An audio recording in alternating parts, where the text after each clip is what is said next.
Good afternoon. Today we will see next topic of the data structure using C. Before now we have covered many topics. From unit 1 we have covered introduction to data structure. In that data object, after the concept of and need of data structure, abstract data type, linear data structure, non-linear data structure versus data type. Then we have seen complexity means how much complex or how much time or memory takes depending upon it, space complexity and time complexity. Then different operations on a data structure, like first of all array representation, then traversing, searching, insertion, deletion and sorting.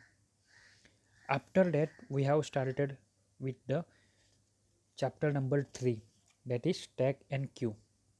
In that introduction to stack, representation of a stack, what do you mean by push and pop, application of a stack, recursion, reversing of a string, towers of Hanai.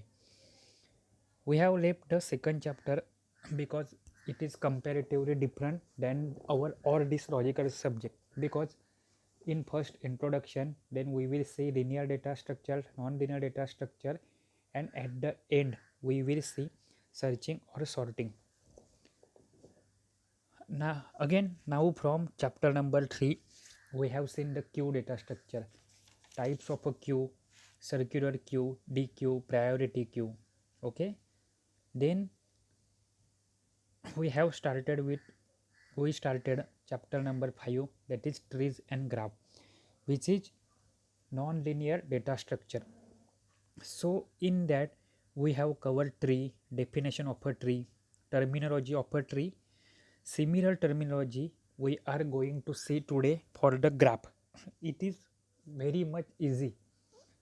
Okay, again we have seen the different types of a tree, that is general tree, binary tree, strictly binary tree, complete binary tree, skew binary tree and binary search tree. शायद किसी का miss हो गया हो या फिर नहीं हो तो यूट्यूब पे चेक करो, आपको सब मिल जाएगा. आपको मैंने ऑलरेडी लिंक भी सेंड की है गूगल क्लासरूम पे एज वेल एज आपके ईमेल आईडी पे.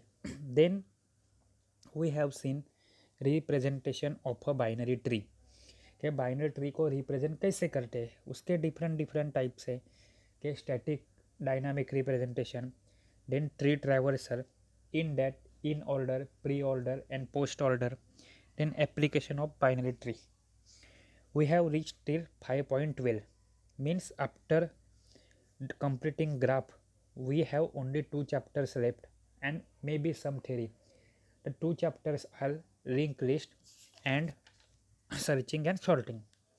In that searching and sorting is very much easier, but linked list is little bit confusing, or you can say some part of a linked list is much more harder than normal programming logic. We will see it later, but today we will see with the graph. We already covered why graph is useful and definition of graph. Now we will see, or we will start with the graph terminologies. Graph terminology means what? The term which are used with the graphs. They are similar like the tree. Okay, now check this image.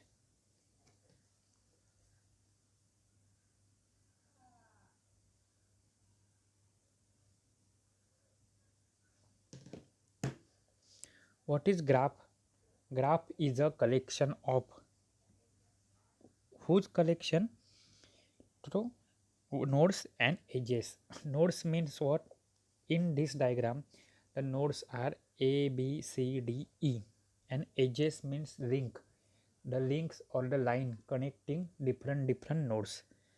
So it is the collection. पहले के lecture में हम लोग ने देखा था कि graph को रिप्रेजेंट कैसे करते हैं.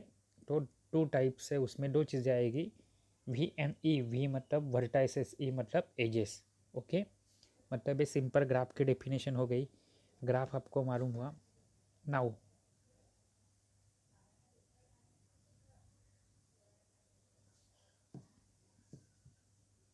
ये देखो नोड, नोड मतलब ही क्या है, vertices.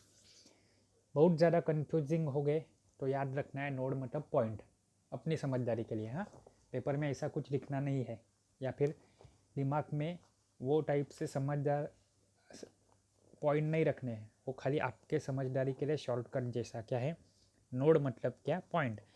N individual data element of a graph is called as a vertex मतलब एक नॉर्मल सिंगल एलिमेंट, लेकिन किसका, ट्री का है क्या, नहीं। यहाँ पे we are seeing the graph, so single individual element is called as a vertex. And correction that is multiple रहेंगे तो क्या है, वर्टाइसेस। सिंपल है। नेक्स्ट इज आर्क्स, आर्क्स को ही क्या बोलते हैं, edges. An edge is a connecting link between two vertices, जो दो वर्टाइसेस है, जो दो डेटा है, जो दो इंफॉर्मेशन है, उनको कनेक्ट करने वाली लिंक मतलब लाइन। इसी का मतलब क्या है, edge. That is all are having same meaning, it is called as the edge. Edge को ही क्या बोलते हैं कि आर्क। मतलब आपका ग्राफ में दो ही चीज़ें रहेगी, नोड, उसी का मतलब है वर्टेक्स, मल्टीपल रहेंगे तो वर्टाइसेस, उनको कनेक्ट करने वाली लाइन यानी आपकी आर्क्स, और आर्क्स को ही क्या बोलते हैं, एजेस बोलते हैं। जो आपको पीछे डायग्राम दी गई थी, इसमें कितनी एजेस है, तो देखो 1 2 3, that is A C, A D, A B, C D, B D, B E, D E, total 7 है। वर्टेक्स कितने हैं, वर्टाइसेस कितने हैं, ए बी सी डी ई, 5। समझा, सिंपल है। Now we will see directed graph.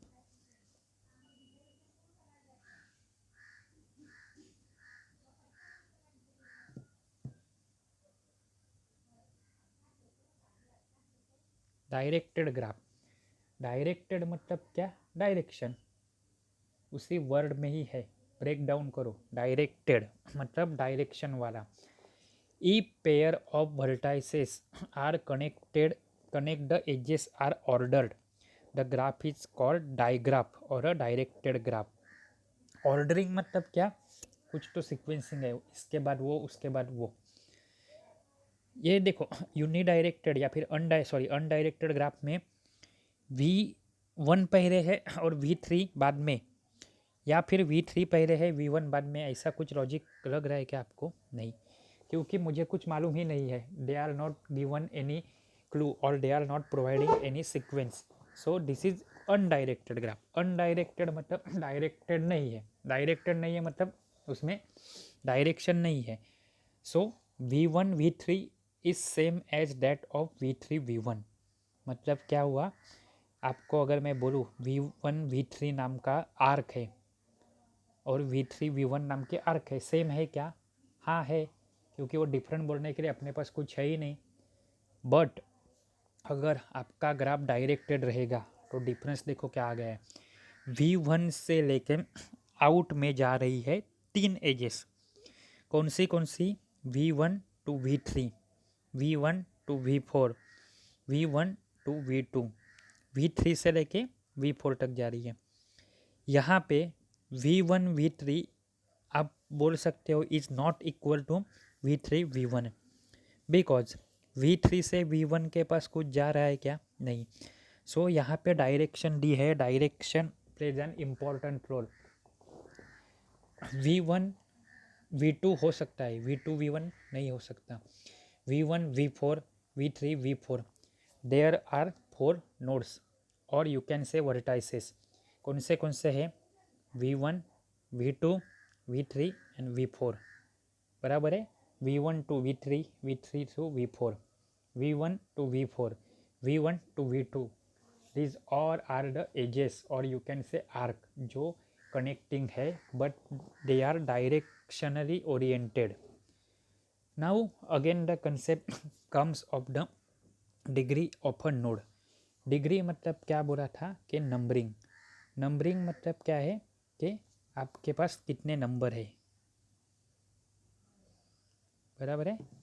The number of edges connected directly to the node, एक कोई भी नोड है, मान लो V1, उन्होंने पेपर में नहीं दिया है लेकिन मैं आपको फिर भी समझाता हूँ कि V1 को कितने नोड कनेक्टेड है, 3, V3, V4, V2, तो वो क्या हो गए, degree of V1 is the 3, V4 की डिग्री क्या हो गई 2, V1 की डिग्री क्या हो गई 1।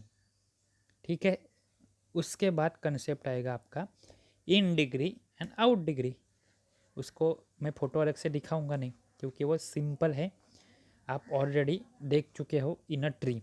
इन डिग्री मतलब एक कोई भी पर्टिकुलर नोड कंसिडर करते हैं हम लोग, अगर किसका, तो कोई भी ग्राफ का, तो वो ग्राफ का नोड में जितने भी डायरेक्टेड ग्राफ रहेगा तो ही ये चीज़ हो सकती है।